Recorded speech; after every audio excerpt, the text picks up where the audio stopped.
بسم الله الرحمن الرحيم. الحمد لله رب العالمين، والصلاة والسلام على من لا نبي بعده وعلى آله وأصحابه أجمعين. أعوذ بالله من الشيطان الرجيم. بسم الله الرحمن الرحيم. إذ قالت امرأة عمران رب إني نذرت لك ما في بطني محررا فتقبل مني إنك أنت السميع العليم. آج کی گفتگو کا موضوع ہے دل سے دعا ہو تو بے وقت بھی قبول ہو جاتی ہے۔ اللہ تبارک و تعالیٰ فرماتے ہیں اس وقت کو یاد کرو جب عمران کی بیوی نے کہا اے میرے رب، میں نے نظر کیا تیرے جو میرے پیٹ میں ہے سب سے آزاد رکھ کر، لہذا تو مجھ سے قبول کر، بے شک تو ہی ہے اصل سننے والا اور جاننے والا۔ حضرت عمران کی عورت کا نام یعنی ان کی بیوی کا نام حنا بنت فاقوزہ ہے۔ انہوں نے اپنے زمانے کے رواج کے مطابق منت مانی تھی کہ خدا بندہ جو بچہ میرے پیٹ میں ہے میں اسے محرر تیرے نام پر آزاد کرتے ہوں۔ اس کا مطلب یہ تھا کہ وہ تمام دنیاوی مشاغل اور قید نکاح وغیرہ سے آزاد رہ کر ہمیشہ خدا کی عبادت اور کلیسا کی خدمت میں لگا رہے گا۔ چنانچہ آگے انہوں نے کہا اے اللہ تو اپنی مہربانی سے میری نظر قبول فرما، تو میری عرض کو سنتا اور میری نیت و اخلاص کو جانتا ہے۔ گویا اس طرح کی دعا میں لطیف طرز میں درخواست کی کہ اے اللہ لڑکا عطا فرما، کیونکہ لڑکیاں اس خدمت کے لیے قبول نہیں کی جاتی تھیں۔ لیکن جب حضرت حنا کو اولاد ہوئی تو لڑکا کے بجائے لڑکی ہوئی۔ ان کو بڑا افسوس ہوا کہ یہ کیا ہو گیا، میں بیت المقدس کی خدمت کے لیے اس کو کیسے پیش کروں گی؟ مگر اس لڑکی کی قدر و قیمت تو اللہ ہی جانتے تھے کہ جس طرح کا لڑکا وہ چاہتی تھی وہ اس لڑکی کے مرتبہ کو کہاں پہنچ سکتا تھا۔ یہ بیٹی بذات خود مبارک و مسعود تھی۔ اس کے بطن سے ایک مبارک اور عظیم شان بیٹے کا وجود ہونے والا تھا، یعنی حضرت عیسیٰ علیہ السلام۔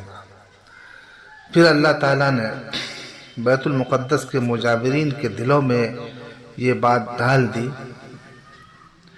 کہ عام دستور کے خلاف لڑکی قبول کر لے۔ حضرت حنا نے اپنی بیٹی کا نام مریم رکھا۔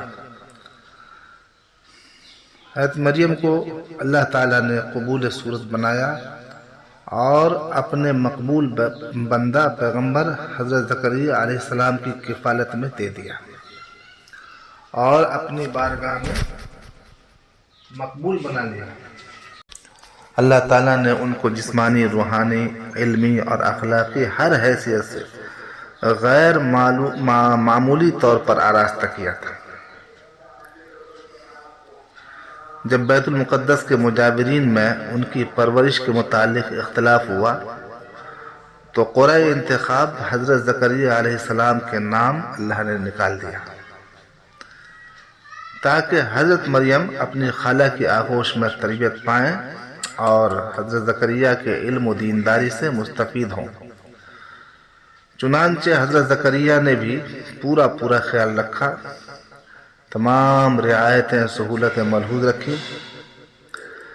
جب حضرت مریم سیانی ہوئی تو مسجد کے پاس ان کے لیے ایک حجرہ مخصوص کر دیا، بیت المقدس کے پاس ایک کمرہ مخصوص کر دیا۔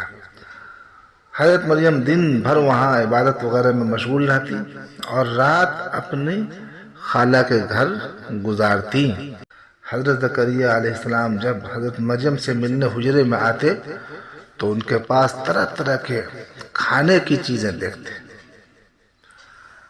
روایتوں میں آتا ہے کہ حضرت مریم کے پاس بے موسم پھل آتے تھے. گرمی کے پھل سردی میں اور سردی کے پھل گرمی میں. غرض اب کھلم کھلا. حضرت مریم علیہ السلام کی برکات و کرامات اور غیر معمولی نشانات ظاہر ہونا شروع ہو گئے، جن کا بار بار مشاہدہ ہونے پر حضرت زکریا سے نہ رہا گیا اور ازراہ تعجب پوچھنے لگے کہ مریم یہ چیزیں تم کو کہاں سے پہنچتی ہیں؟ اس پر حضرت مریم نے جواب دیا کہ یہ سب چیزیں اللہ کے پاس سے آتی ہیں. اللہ تبارک و تعالی رزق دیتا ہے جس کو چاہتا ہے بے قیاس و حساب. بالکل بوڑھے ہو چکے تھے، ان کی بیوی بانجھ تھی، اولاد کی کوئی ظاہری امید نہیں تھی. حضرت مریم کی نیکی و برکت اور یہ غیر معمولی خوارق دیکھ کر دفعتاً قلب میں ایک جوش اٹھا اور فوری تحریک ہوئی کہ میں بھی اولاد کی دعا کروں. امید ہے مجھے بھی بے موسم میوہ مل جائے، یعنی بڑھاپے میں اولاد مل جائے. چنانچہ وہیں پر اسی حجرے میں آپ نے بھی یہ دعا کی کہ اے میرے رب، مجھے نیک اولاد عطا کر، بے شک تو دعا کو سننے والا ہے. اس دعا کے بعد جب حضرت زکریا نماز پڑھنے کے لیے حجرے میں کھڑے ہوئے تو فرشتوں نے خوشخبری دی کہ اللہ کی طرف سے بیٹا یحییٰ علیہ السلام کی آپ کو بشارت ہو. یہی بچہ آگے چل کر حضرت عیسیٰ علیہ السلام کی تائید و تصدیق کرے گا، نبی ہوگا، سردار ہوگا اور عورتوں سے پاک ہوگا. یہ صفات بھی فرشتوں نے بیان کر دی. جب حضرت زکریا علیہ السلام نے یہ بشارت سنی تو کہنے لگے یا اللہ، مجھے لڑکا کہاں سے ہو جائے گا؟ میں تو بالکل بوڑھا ہو چکا ہوں اور میری بیوی بھی بانجھ ہے. اللہ تعالیٰ نے فرمایا اسی طرح اللہ جو چاہتا ہے کرتا ہے، اللہ اسباب کا محتاج نہیں.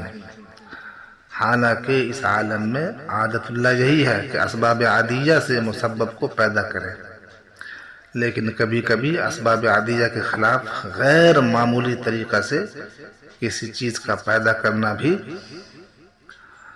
کسی چیز کا پیدا کر دینا بھی اس کی خاص عادت ہے.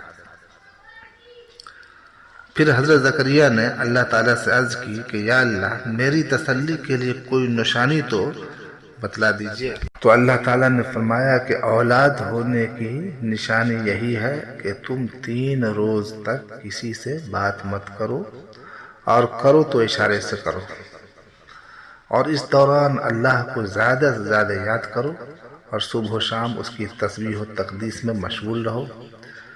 اگر اسی طرح تم خود کو وقف عبادت کیے ہوئے پاؤ تو سمجھ لینا کہ اب استقرار حمل ہو گیا اور بچہ ہوگا.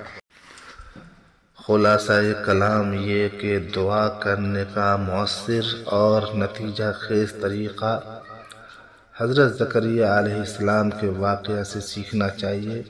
زمانہ دعا میں، دعا کے ایام میں خدا کے اسی حکم پر عمل کرنا چاہیے جو حضرت زکریا علیہ السلام کو بتلایا گیا، اور حضرت زکریا نے اس حکم کی تعمیل کا بھی حق ادا کیا. اللہ تبارک و تعالی ہم سبوں کو اخلاص کے ساتھ دعا مانگنے کی توفیق عطا فرمائے اور اپنی ذات پر مکمل توکل عطا فرمائے اور کامل یقین عطا فرمائے. آمین یا رب العالمین. وصلی اللہ وسلم علی سیدنا محمد وعلی آلہ وصحبہ اجمعین برحمتک یا ارحم الراحمین.